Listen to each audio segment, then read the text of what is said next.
היי וברוכים הבאים לפרק 26 בסדרת מחוללי היזמות בגראז', בו אנחנו מארחים את אריגאי ברגר.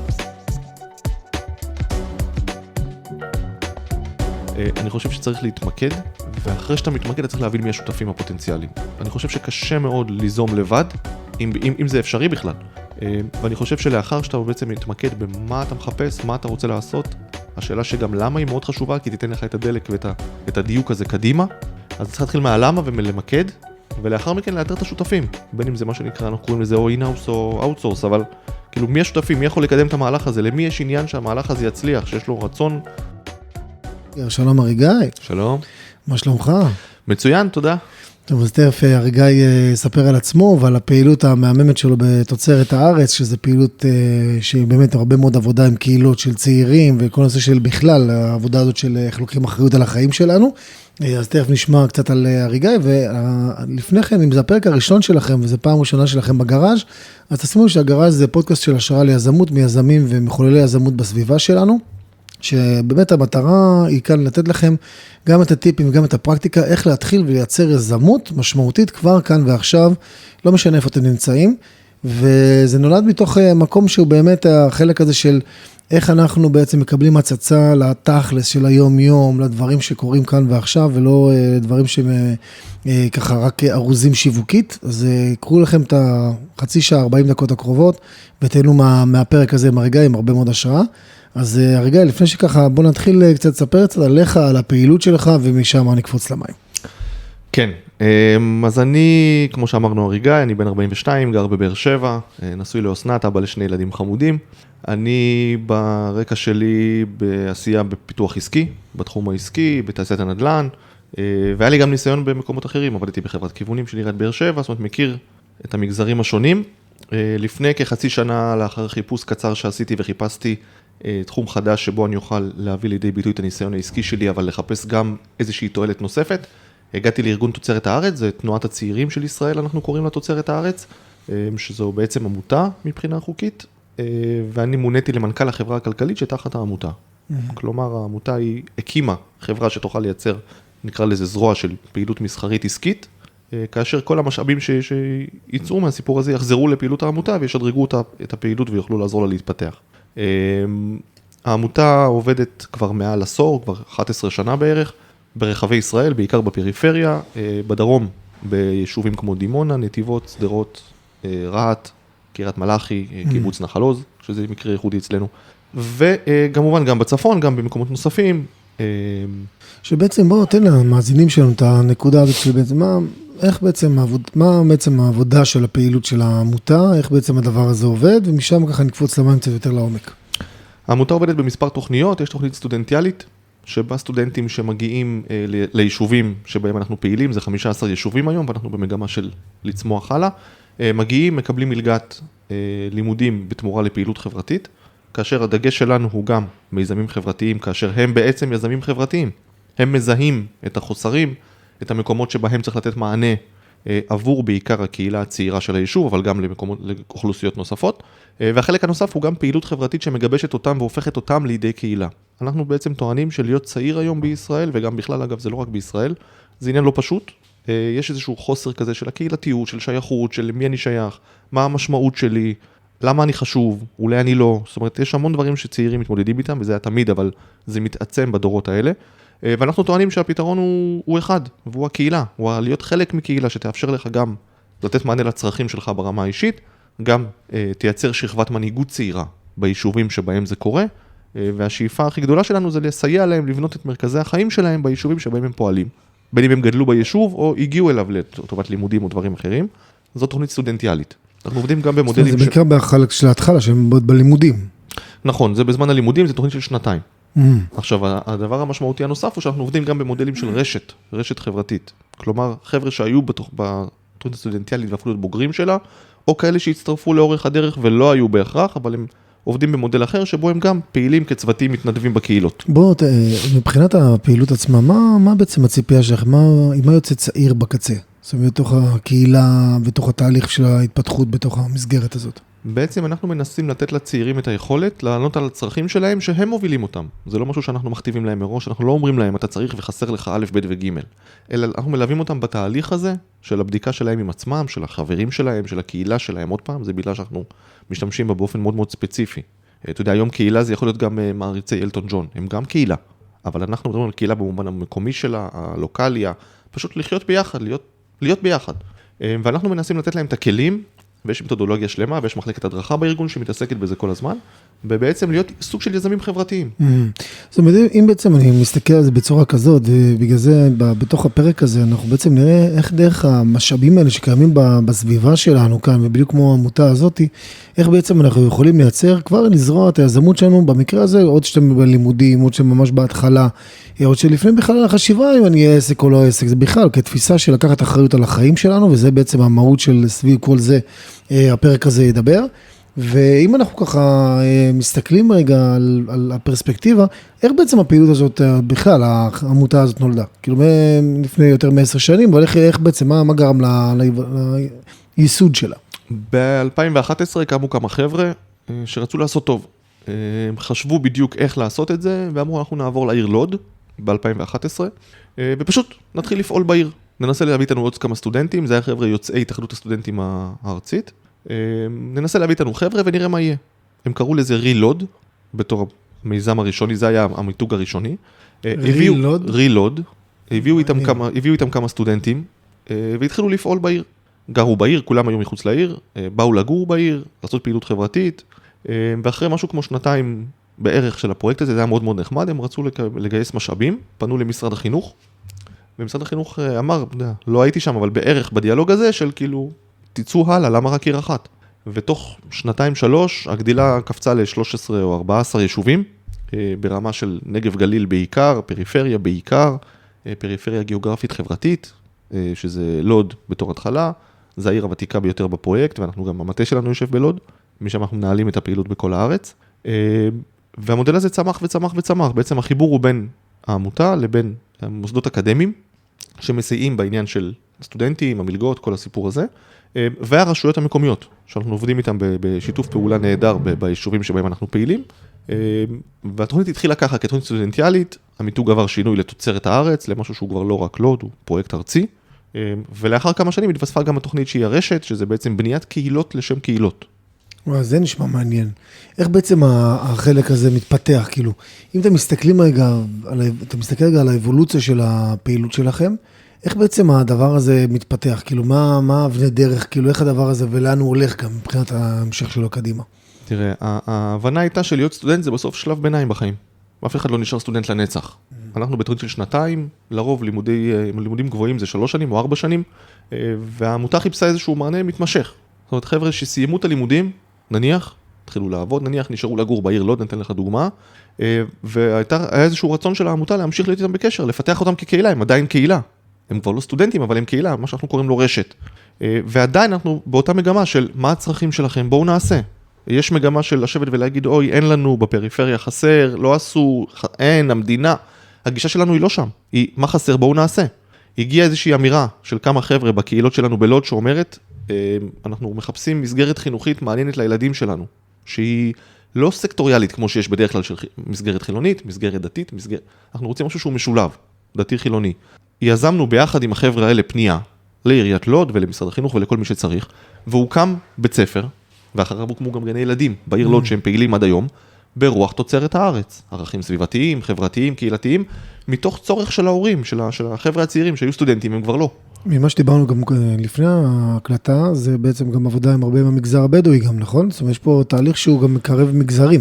נכון, אנחנו עובדים עם כמעט כל המגזרים בישראל, קהילה הבדואית ברעת, רעת זה אחד המוקדים המרכזיים, ואנחנו מאוד מאוד גאים בפעילות שלנו ברעת, אנחנו בדיוק עכשיו בסוף חודש הרמדאן מקליטים, אז כמובן היינו בקשר, אנחנו עובדים איתם באופן רצוף, אנחנו עובדים גם עם קהילה ערבית בלוד, יש לנו גם קהילה יהודית וגם קהילה ערבית בלוד, שעושים פעילות כל אחד בפני עצמו וגם נפגשים זה עם זה לפעילויות משותפות.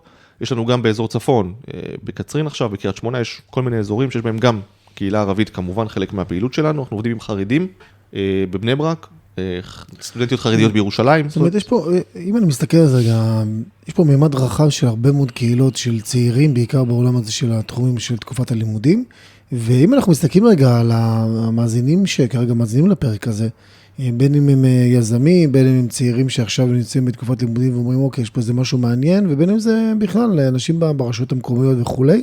החלק הזה של בסוף, איך זה מתחבר אליי? איך הדבר הזה בסוף, שאני מסתכל רגע על הצעיר הזה שעכשיו בא ומתחבר לתוך כזאת קהילה, מה בעצם השינוי שהוא עובר שם? איך הוא הופך להיות ב-DNA שקצת יותר לקחת אחריות על החיים שלו, כמו שאמרת קודם? בדיוק. הגישה והעידוד והכלים שהוא מקבל, או היא, זה להגיד מה חסר לי, מה הצרכים שלי. בצורה הכי פשוטה. כל אחד יודע מה הוא רוצה, מה הוא צריך, מה חסר לו, אבל לא תמיד מודעים לזה ברמת העומק של זה, של מה זה אומר. ניתן סתם דוגמה, עוד פעם, על לוד, חבר'ה בלוד שקמו ואמרו, חסרים לנו מקומות בילוי. אנחנו צעירים, רוצים לשתות בירה בערב, לנו זה נשמע טריוויאלי. הגישה אומרת, אל תשבו בבית ותפקו שאין, אלא בואו נעשה. והעמותה, ביחד עם החבר'ה האלה, הצליחה לגייס משאבים, לקנות איזושהי עגלת קפה כזאת חמודה, נגררת כזאת נחמדה, להניח אותה, והקמנו פאב חברתי, שיושב בלוד ונותן שירות לחבר'ה, ואנחנו עכשיו בדיוק על להגדיל אותו ולצמוח איתו.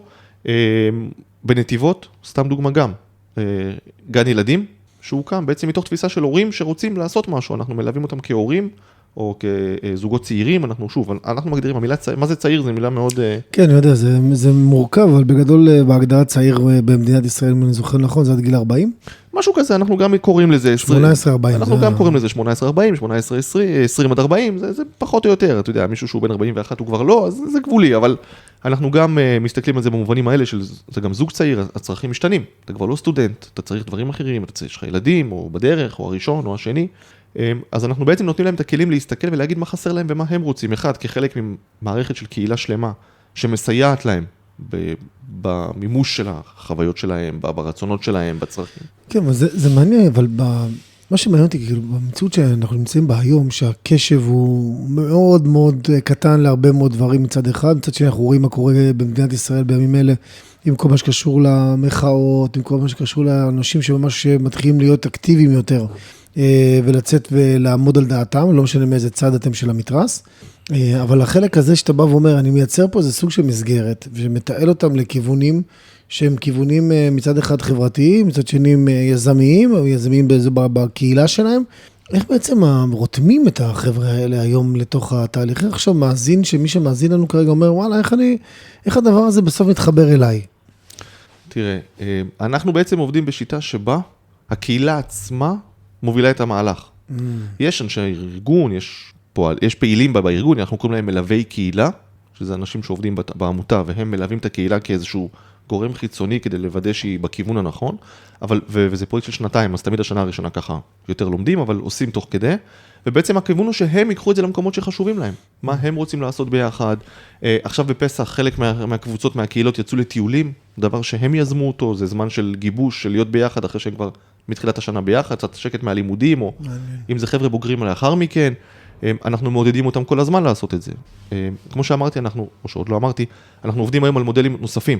העמותה רוצה לצמוח, ויש עוד, גם מפן יזמי, יש לנו המון ידע ומומחיות שאנחנו מנסים למקסם אותו, והולכים להציע את זה לרשויות נוספות שאנחנו לא בקשר איתן עדיין ורוצים, ובין אם זה ביחד עם הרשות, עם המרכז צעירים בדרך כלל, או בנוסף, או בנפרד, איך שהרשות רואה את זה, לתת להם את הכלים האלה, לאיך בונים קהילה גם אצלכם. מה עושים? איך בעצם לוקחים את החבר'ה האלה? זאת אומרת, החלק הזה, אם אני מסתכל על זה רגע, זה למעשה אנשים שכבר פעילים בתוך הקהילה, מייצרים בעצם משיכה לעוד אנשים, לעוד צעירים, ודרך זה בעצם מייצרים ומפתחים את הפעילות של העמותה. נכון, חלק מהדרכים שבהן אנחנו בונים את המודלים הנוספים, המודלים החדשים, זה אומר שיש... זה מודלים, סליחה שאני כותב אותך, זה מודלים שאתם ממש מתחברים לגורם מסוים באותו אזור, ומשם בעצם זה מתחיל לצמוח.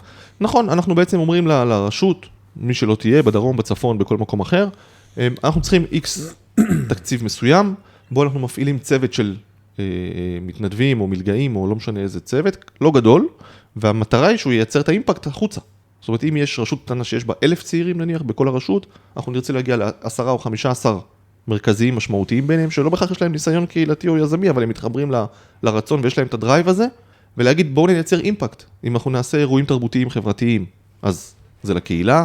אם ניתן מענה לצרכים נוספים שחסרים, אם זה להשמיע את כל הצעירים ברשות, במה הם רוצים, מה חסר להם. שוב, אנחנו לא יודעים מה נכון לכל אחד, אנחנו לא הכתובת לפתור להם את הבעיות במרכאות, אלא לתת להם את הכלים להתמודד, ואנחנו מבינים שהעשייה המשמעותית היא ביחד.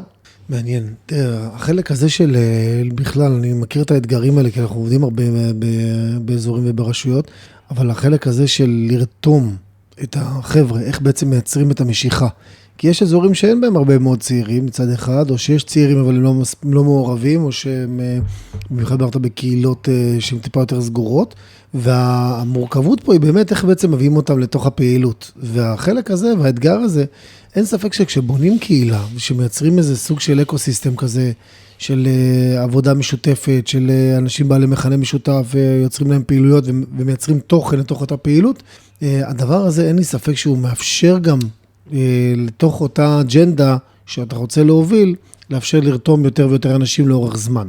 אבל האתגר, ופה זה מעניין אותי לשמוע איך מהצד דווקא שלך כמנהל, איך בעצם האתגר בלייצר המשכיות לדבר הזה? כי בסוף יש איזו קבוצה שאולי טיפה יותר מגובשת והיא מייצרת יותר משיכה. במצד שני, לפעמים מגיעים למצב שבו אין הרבה הזדמנויות שנוצרות ופוגשים אותם בדרך. איך בעצם אתם מתמודדים עם האתגרים האלה? אני חושב שאמרת נכון, אני חושב שההבנה הראשונה היא שזה לא תהליך שיש לו סוף, זה לא נגמר. אנחנו לא עושים שני מפגשים, מכניסים את כל המצגות על הקיר, על המסך, וסיימנו לעבוד. זה תהליך שהוא מתמשך, ואני חושב שהעוצמה שלו היא בעצם בשיתוף פעולה גם בין הליווי, בין הידע המקצועי שאנחנו מביאים איתנו, לבין החברה עצמם, לבין מה שהם מביאים, למה שהם טוענים שעובד להם או לא עובד להם, או הצורך שלהם או לא, יכול להיות שיש איזושהי מצגת מאוד מאוד מסודרת על מה הצרכים, וזה מאוד מאוד ברור, ואנחנו לא מתחברים, זה לא אנחנו צריכים בכלל דברים אחרים. אנחנו כעמותה מאוד פתוחים לתהליך שהוא מה שנקרא גם bottom-up. הוא לא רק אנחנו מביאים, אנחנו מומחים, מביאים את הידע, הנה תעשו כמו שאנחנו אומרים ויהיה בסדר. אלא בואו נתאים את זה כי אנחנו מבינים שכל יישוב יש לו את האופי שלו. לאנשים שונים, לקהילות שונות, גם אנשים בתוך אותו מגזר, יש צרכים שונים. בואו ננסה להבין איך זה מתחבר, ושכל אחד יפעל לטובת הצרכים.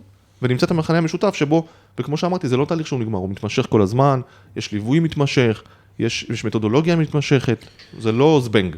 אוקיי, והחלק הזה, מה בעצם האתגר הכי גדול שלכם היום? אני חושב שהיום הרצון שלנו לגעת בעוד ועוד צעירים הוא לגדול. אנחנו עובדים היום ב-15 יישובים, זה הרבה, זו אופרציה משמעותית, אבל אנחנו עומדים היום גם אחרי מספר סדנאות שעשינו בתוכנו של גדילה וצמיחה ואסטרטגיה ולאן אנחנו מכוונים הלאה, זה הרצון להגיע לעוד מקומות במדינה, לעוד צעירים שעדיין לא הגענו אליהם, ביישובים אחרים, ואנחנו מאוד מאוד מנסים לעשות את זה, ועכשיו הולכים להפעיל הרבה מאוד אנרגיה כדי להצליח בזה. אני מאמין מאוד שנצליח בזה, כי זה דבר שהוא מאוד חשוב. ציינת חצי מילה על התקופה שאנחנו נמצאים בה, ואי אפשר להתעלם מהאווירה שיש. אני חושב שאנחנו אחד הגופים הכי בנויים טיפה לאחות ולחבר. המסר שלנו הוא מאוד מאוד ברור בעשייה, לא בלדבר ולא בכותרות, של ביחד. אנחנו מפעילים כל קהילה בפני עצמה, כל אחת יש לה את הצרכים שלה. אנחנו גם יודעים לחבר קהילות אחת לשנייה. אחד הדברים שעושים הכי הרבה אצלנו, וחברי קהילות הכי אוהבים, זה מעגלי שיח. מעגלי שיח זה לאפשר לחבר'ה, להכיר גם אנשים שהם לא שייכים לקהילה האוטומטית שלהם. עכשיו, אני לא אלך רק לקלישאות, אבל זה לא קלישאות, זה באמת חבר'ה מהקהילות הערביות, עם חבר'ה חרדים, הם לא נפגשים יותר מדי ביניהם, ביום יום.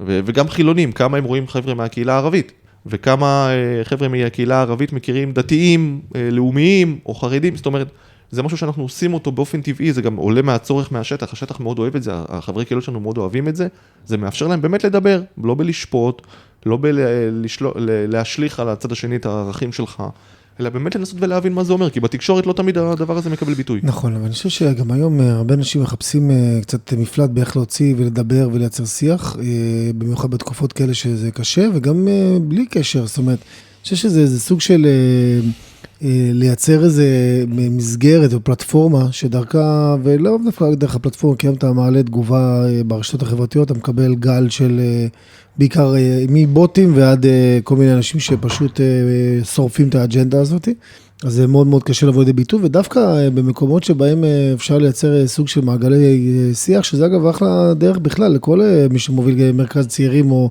גורם מסוים בסביבה שלכם, שכן, אפשר ליזום את זה, אפשר גם לפנות לגורם ברשות, ואפשר לבוא לעמותות או קהילות כמו שאתם מפתחים, ולייצר וליזום את זה. זאת אומרת, הרבה פעמים, אם אנחנו מסתכלים רגע ברמת היזמות, התהליך הראשון זה, תמיד תזכרו שיזמות זה ליצור יש מאין, זה לבוא ולהגיד, אוקיי, יש פה איזה צורך, אנחנו נותנים לו מענה.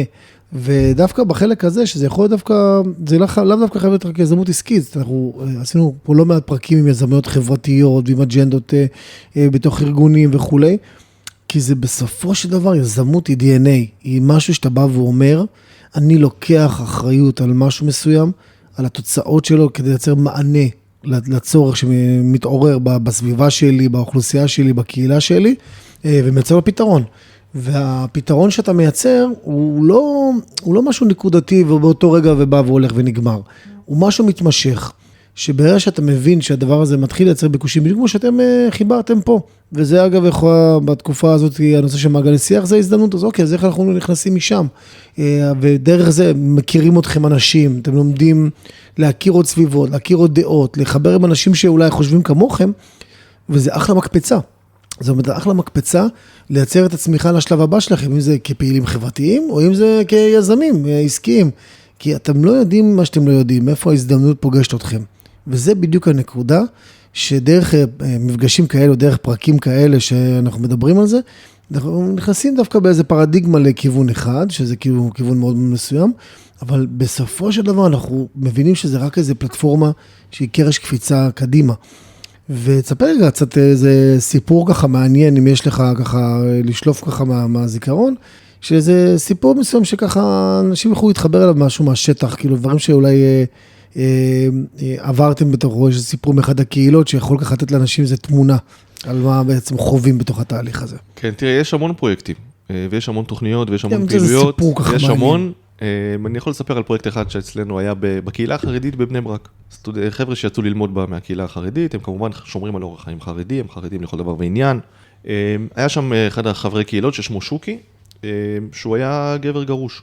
גירושים במגזר החרדי זה עניין, זה פחות מתקבל כמו שבמגזרים אחרים, במגזרים בחילוני, והוא הרגיש שחסרה לו איזושהי קבוצה, איזשהו מקום שבו הוא יכול לדבר, שהוא יכול לתת מענה, ובמגזר החרדי אין לזה כל כך מענה. הוא החליט להקים קבוצה לגברים גרושים, שנפגשת ומדברת ומשתפת ומתמודדים ביחד עם הסיטואציה הלא פשוטה, מהמשפחות, מהקהילה בכלל, זה דבר שהוא לא מקבל לגיטימציה עדיין לצערנו, והוא הקים את המיזם הזה. עכשיו, זה לא כרוך בהמון המון משאבים, זה כן כרוך בידע, ברגישות, בחוכמה, בזיהוי ההזדמנות, או בזיהוי המחסור, או הצורך. עכשיו, פה זה היה יחסית קל, כי זה משהו שהוא חווה על בשרו. הוא זכה להיות איש השנה של מפעל הפיס, שנה שעברה על הסיפור הזה של הפרויקט הזה, המדהים הזה, וזה בעצם לראות את הצורך, ובעצם הפתרון היה יחסית פשוט, כאן, מול הפנים. בואו נפגוש חבר'ה כאלה, נאתר את החבר'ה, שוב, ספציפית למגזר החרדי, מבני ברק ובמקומות, והוא בעצם יזם מענה לאיזשהו צורך, ומסתבר שאם היה שם ביקוש לזה, אז היה צורך. זה לא היה רק הוא שאומר, לי יש איזשהו עניין, אלא עוד אנשים. וזו דוגמה מאוד מאוד מעניינת. יש מקרים אחרים, אנחנו פעילים מקריית שמונה ועד הדרום, יש המון המון פרויקטים שאנחנו עושים, החברי קהילות באים ויוזמים אותם, אנחנו מאפשרים, אנחנו נותנים להם את הפלטפורמה, נותנים להם את התמיכה, נותנים להם את העזרה, בין אם זה בקריית שמונה, קבוצה של מארגנת סיורי רכיבת אופניים. אנשים שיכולים לרכב על אופניים לבד, אין עניין, זה פעילות שאפשר לעשות אותה אינדיבידואלית, אבל רוצים את הביחד, כדי לייצר את המחויבות, את הפן החברתי של זה, מעבר לספורט ולבריאות, אגב, גם לנפש, לא רק לגוף. יש עוד המון המון פרויקטים שונים, ויש המון דוגמאות למיזמים כאלה, שבהם החבר'ה פשוט באים ועושים. הם מזהים את הצורך, הם רואים את זה, הם אומרים... ומה קורה איתם אחר כך? כאילו, הם סיימו את התקופה אצלכם? יש איזה סוג של לדעת, כאילו איזה מעקב כלשהו, איזה כן, משהו לא. שהוא, רואים מה קרה עם זה אחר כך? אז קודם כל אנחנו בקשר עם מי שרוצה כמובן, אבל אנחנו לא סיימנו, מבחינתנו זה לא יסתיים. יש תוכנית סטודנטיאלית שהיא מוגבלת בזמן של שנתיים, זה מאוד מוגדר, אבל מבחינתנו קהילות הרשת, מה שאנחנו קוראים לזה, זה לצעירים באשר הם. עכשיו שם אין לנו מלגה לתת כמו איזשהו אינסנטיב כזה, אלא הרצון של החבר'ה להיות קשורים אלינו, לעמותה, למפעילים של העמותה, למארגנים שלה בכל יישוב, לאנשים הרלוונטיים, כדי להמשיך ליהנות מהאינסנטיב שבעינינו הוא הכי חשוב, הכי חזק, וזה להיות חלק ממשהו יותר גדול. להיות עם איזושהי קבוצת שייכות, להיות עם אנשים שיש להם ערכים שאני רוצה להתחבר אליהם. ומכאן יש פעילויות, יש מפגשים, יש, סתם דוגמה, יש מפגשים שלפעמים אנחנו עושים, ואנחנו מספרים כאילו של הסטודנטים או כל מיני כאלה אחרים, וחבר'ה נוספים אומרים, אני יכול לבוא ולהצטרף.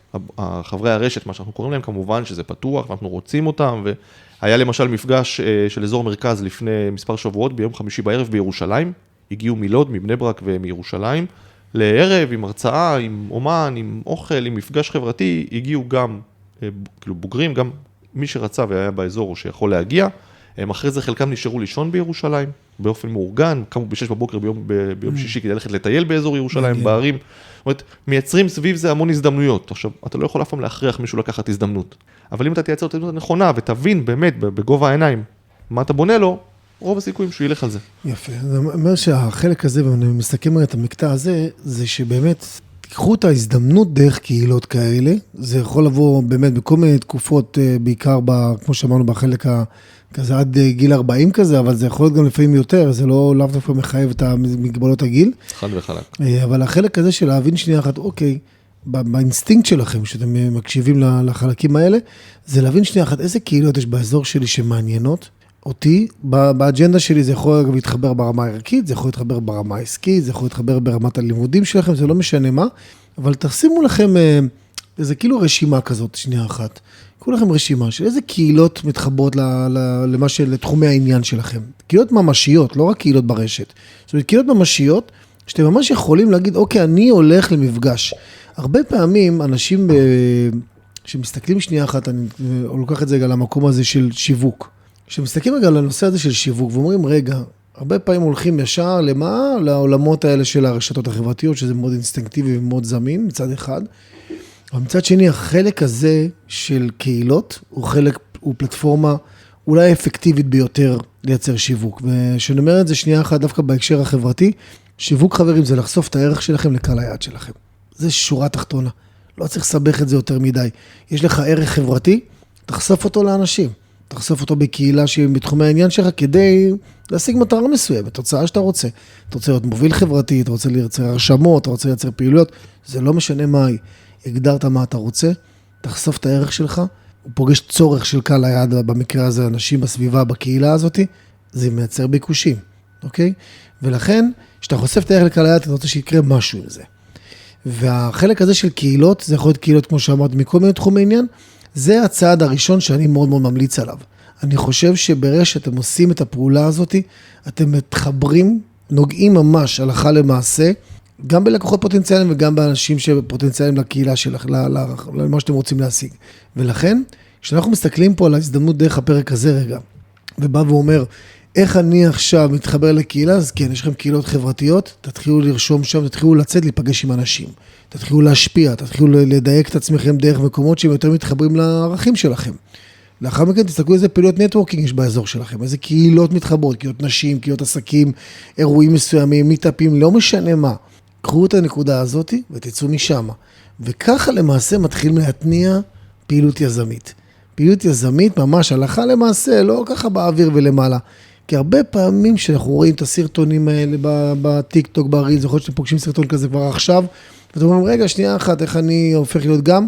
זה לא משנה. הצעד הראשון, תפתח איזה קהילה יש לך באזור, תנסה, תחפש ברשת, תראה מה, תתחיל מהראשונה שאתה פוגש, ומשם דרך פה לאוזן תגיע לעוד מקומות. תוצרת הארץ מבחינתי זה אחד מהמקומות שכמו שגם ראינו עכשיו, פלטפורמה חברתית לגמרי, שאתה בעצם יכול להתחיל ממנה ולצמוח ממנה, כי היא מתחברת בסופו של דבר לתוך האג'נדה, וזה מגוון מאוד רחב של נושאים.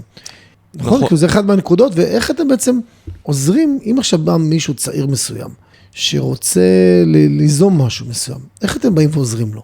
תראה, קודם כל מה שאמרת הוא מדויק מאוד. אנחנו בעצם נותנים להם, כמו שאמרתי, את הכלים, כל אחד לכיוון שלו ובתחומי עניין שונים. סתם דוגמה, התחלנו איזושהי תוכנית בתוך הארגון, שנקראת גם המאיץ, או משהו בסגנון הזה, מחולל המיזמים, שזה בעצם לתת לחבר'ה, אנחנו עושים היום שיחות זום, אז מגיעים החבר'ה מכל הארץ, כל אחד מהיישוב שלו, זה יחסית נוח. כלים לפתח את התוכנית שלהם, את המיזם שלהם, את הרצון שלהם, זאת אומרת, איך עושים? כי מגיעים חבר'ה עם רצון טוב ולא יודעים. ומצפים מאיתנו בצדק, ואנחנו גם עומדים בציפייה הזו, של לתת להם את הכלים, את הידע ואת ההדרכה של איך לפתח מיזם. איזה מיזם אתה רוצה לעשות, לבדוק אם הוא בכלל יש לו רלוונטיות, אם כן, אז איך לעשות אותו, מי יהיו השותפים שלך, בתוך הארגון ומחוצה לו, איך לעבוד עם הרשות המקומית, שאנחנו עובדים בכל עיר או בכל יישוב עם הרשות המקומית בצורה מאוד מאוד קרובה, כי בלי זה לא ילך. יש מקומות שאנחנו אפילו נקראים כמו איזה סוג של איזושהי extension, איזושהי שלוחה נוספת, זאת אומרת, התרחבות של מרכז הצעירים, אנחנו נותנים לו תוספת לשירותים שהוא מציע לצעירים ביישוב. ככה אנחנו רואים את עצמנו. אמרת נכון מאוד, הרעיון של כאילו להתחבר לקהילות, כל אחד שיתחבר לאן שמתאים לו, אנחנו רואים את עצמנו כבית של הצעירים בכלל. זאת אומרת, בעינינו כל צעיר וכל צעירה בחברה הישראלית, לא משנה איך ולמה, מוזמן. הבית שלנו הוא פתוח בפניו. להיכנס, להכיר אותנו, להכיר את הקהילות שיש בנו, למצוא את המקום שלו בתוך המקום הזה, לא משנה לאיזה מגזר הוא שייך, לאיזה מגדר הוא שייך, לאיזה... בכלל לא משנה, זה מאוד מאוד כללי, ומתוך זה ללכת למקומות שמדברים אליו, הוא בסוף יאתר את החברים הקרובים יותר, אתה יודע, בסוף זה מאוד אנושי, כל אחד מתחבר לאנשים שהוא רוצה, אבל אנחנו הבית לכל אחד כזה, ולכן אנחנו רואים כל רשות כפוטנציאל. תראה, להרבה רשויות יש את הנושא של מרכז צעירים. איך בעצם הדבר הזה משתלב ביחד? זה עובד בצורה מעולה, בהנחה שמרכז הצעירים מקבל מהעירייה את המשימות ואת הדרישות שלה, אנחנו יודעים לתת לו מענה ומעטפת לעוד דברים.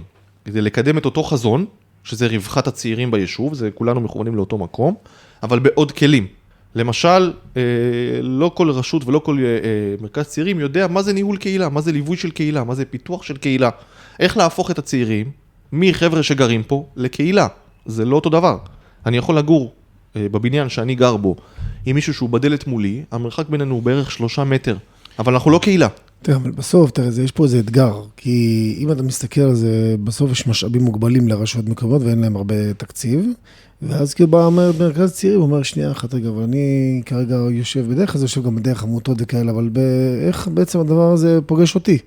זאת אומרת, רגע, שנייה אחת, זה כאילו בא על חשבון משהו, ואני בא ואומר, אם זה אחד מהדברים שבקולות, תמיד מוצרים, כשיש איזו מטרה משותפת, תמיד מוצרים פתרון למשאבים. נכון, קודם כל זה נכון, דבר שני גם הרעיון הוא איך למקסם את המשאבים. זאת אומרת, בדיוק. מאוד מאוד קל להגיד יש או אין, ולהסתמש על זה כסכום אפס. אבל אחד האתגרים בסוף, תראה, המלחמה פה בכל הסיפור הזה, היא באמת הנושא של קשב, בואו צעירים, גם מבוגרים, אבל בעיקר אנשים צעירים, הקשב שלהם מאוד מאוד נמוך, להרבה מאוד דברים, קופצים מדבר לדבר, עד שבעצם מתיישבים באזור מסוים. לבוא ולהגיד איך אנחנו מייצרים מה שנקרא פעילות משותפת, זה נקודת מפתח שאני חושב שהרבה מקומות צריכים אותה. זה שמגוון יש פעילות, ואיך בעצם אתם, זאת אומרת, נותנים את המענה, בסדר, לצורך הזה, כי בסוף, תראה, יש פה הרבה, מצד אחד ענייני אגו, מצד שני יש פה מטרה משותפת, איך בעצם מגשרים על זה. אמרת משהו נכון לגבי הקשב, קודם כל אנחנו חיים בעידן רשתות חברתיות, אפשר לעשות על זה פודקאסט שלם, ועל ההשפעות של זה, ואנחנו רואים את ההשפעות בכל מקום. אני לא בטוח שהן רק חיוביות, הן גם מאוד מאפשרות, וגם יש להן מחיר, כנראה. אבל אנחנו נתפלל לדעת כמה אנשים מחפשים גם את החיים בחוץ. זאת אומרת, הווירטואלי הוא חשוב, הוא חלק מהחיים שלנו, הוא לא הולך לשום מקום, זה דרך לתקשר, ליצור פעילות, הכל נכון. בסוף, לא תמיד, ואני לא חושב שיש תחליף למקומי, ללוקלי, לפיזי, למרחב הפיזי.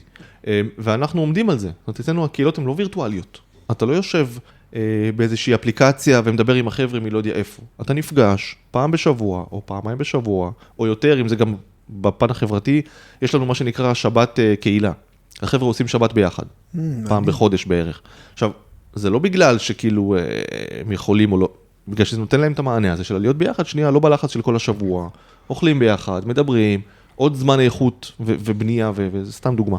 אבל אני מסכים איתך לנושא המשאבים, אני מסכים איתך שלרשויות הכל מוגבל, ותמיד חסר, ותמיד היו רוצים עוד.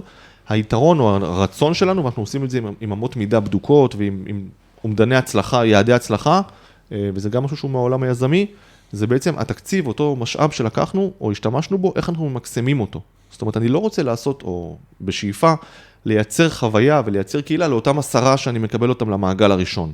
אלא איך הם עושים מה שאנחנו קוראים לו אדוות. כלומר, איפה ההשפעה שלהם הולכת הצידה לקהילה בכלל, לחבר'ה הצעירים, אם יש יישוב של 500 או 1,000 צעירים, או שזה לא המון, אבל זה מספר. אנחנו רוצים לגעת בכולם, רוצים להגיע לכולם, וזה המקצועיות שלנו, וזה הידע שלנו, וזה הפעילות שלנו, ולא להסתפק ב10 שהתחילו כצוות, נקרא לזה ראשוני, שהם באים למפגשים, אלא, כן, נייצר פעילות תרבותית, אז איך נגיע אליהם? נייצר פעילות אפילו תעסוקתית או עסקית, איפה זה פוגש את כולם, זאת אומרת, ופה נוכל לבוא לעמוד מול הרשות, אחרי X זמן, ולבחון את זה ביחד, ולהגיד, נגענו בכולם, פגענו בכולם, לא לקחנו תקציב, והשתמשנו בו עבור כמה חבר'ה. שזה לפעמים משהו שקורה גם ברשויות בחוסר ידע, לא מכוונה רעה. יפה, אז בוא נתקדם רגע לשלב הבא, ותספר לי קצת, תן למאזינים שלנו איזה טיפ ככה, מהניסיון שלך, מהדרך שעברת, מהמפגשים שראית, איזה טיפ ליזמים הצעירים שמאזינים לנו, טיפ איך בעצם להתחיל ולממש את עצמם בעזרת קהילה. אני חושב שזה מהחוויה האישית שלי, אני חושב שהשלב הראשון הוא המיקוד. מיקוד. אני חושב שמאוד מאוד קל להתפזר, שוב, בעידן של היום שהידע זמין, ואתה כל דבר יכול ללמוד באותו רגע ולפתוח עכשיו סרטוני הדרכה של 2 שעתיים על איך עושים משהו, אני חושב שצריך להתמקד, ואחרי שאתה מתמקד, אתה צריך להבין מי השותפים הפוטנציאליים. אני חושב שקשה מאוד ליזום לבד, אם זה אפשרי בכלל. ואני חושב שלאחר שאתה בעצם מתמקד במה אתה מחפש, מה אתה רוצה לעשות, השאלה שגם למה היא מאוד חשובה, כי תיתן לך את הדלק ואת הדיוק הזה קדימה. לפעמים אנשים שוכחים את הלמה, הם רואים משהו, עושים, מתחילים, וכשמגיעה השאלה של הלמה, זה כבר אחרי שהם מושקעים, מה שנקרא heavily invested בתוך העניין, ופתאום מגיע הלמה, קצת מאוחר. אז צריך להתחיל מהלמה ולמקד, ולאחר מכן לאתר את השותפים, בין אם זה מה שנקרא, אנחנו קוראים לזה או in-house או outsource, אבל כאילו מי השותפים, מי יכול לקדם את המהלך הזה, למי יש עניין שהמהלך הזה יצליח, שיש לו רצון משותף לי, וזה משהו שאנחנו עושים כקהילות. מי מתקדם עם הסיפור הזה? מי רוצה להיות חלק מהסיפור? אנחנו אומרים תמיד לחבר'ה, זאת אומרת, לייצר משהו לבד, לכולם הוא מאוד מאוד קשה, לא רק לנו. זאת אומרת, זה, אתה יודע, זה מאוד קשה. גם היזמים הגדולים בעולם, שאנחנו, העסקיים, הטייקונים העסקיים הגדולים ביותר בעולם, שהם באור הכוכבים ובזרקורים יותר נכון. אני לא חושב שהם עשו משהו לבד. אם אין להם את הצוות, אין להם. אני חושב שזה טיפ מעולה, כי זה לגמרי מתחבר גם לכל מה שדיברנו כאן בפרק הזה, כי החלק הזה של אחד, להתמקד ולהתחבר ולייצר שיתופי פעולה ושותפים לדרך, זה אחד הדברים המאוד מאוד משמעותיים בצמיחה, בכלל, במיוחד בהתחלה אגב, ואין פלטפורמה טובה יותר מקהילה כדי לעשות את הצמיחה הזאת, וזה לא משנה עוד פעם מה האג'נדה. אני רואה את זה הרבה בקהילות עסקים שלנו, שאתה רואה איך בעצם מישהו בא, איזה עסק חדש כזה, מישהו שעכשיו מצטרף לקהילה, והוא קלולס כזה, ופתאום הוא רואה איזה בוסט כזה של אנרגיה, של אנשים, ופידבקים, וחיבורים, והאנרגיה מתחילה להזוז, והופ, זה נותן איזה קיק-אוף כזה, שאי אפשר להסביר אותו.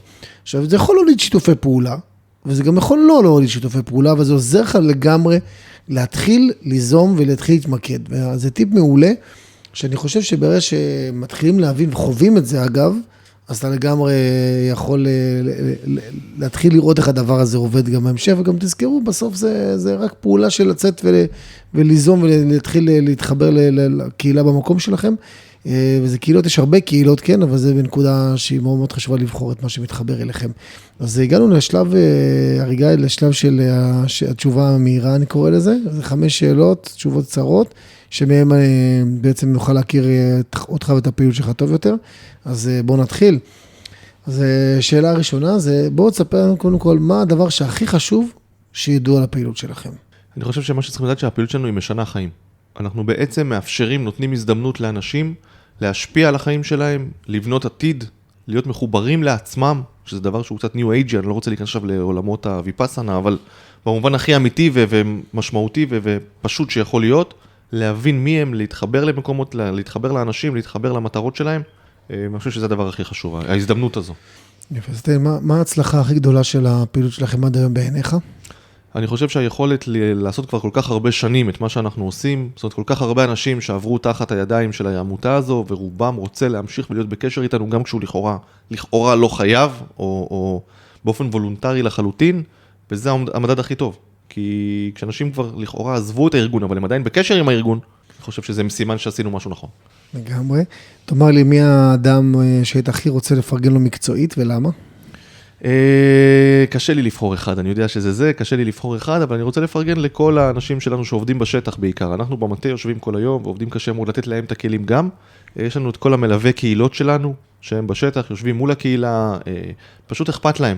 הם ברמה האינדיבידואלית רוצים לעזור לכל אחד, לתת לו את האפשרויות, לפתור לו את הבעיות, לתת לו באמת את כל התחושה שיש פה מישהו שדואג לו. יפה, מה החזון שלכם לשנים הקרובות?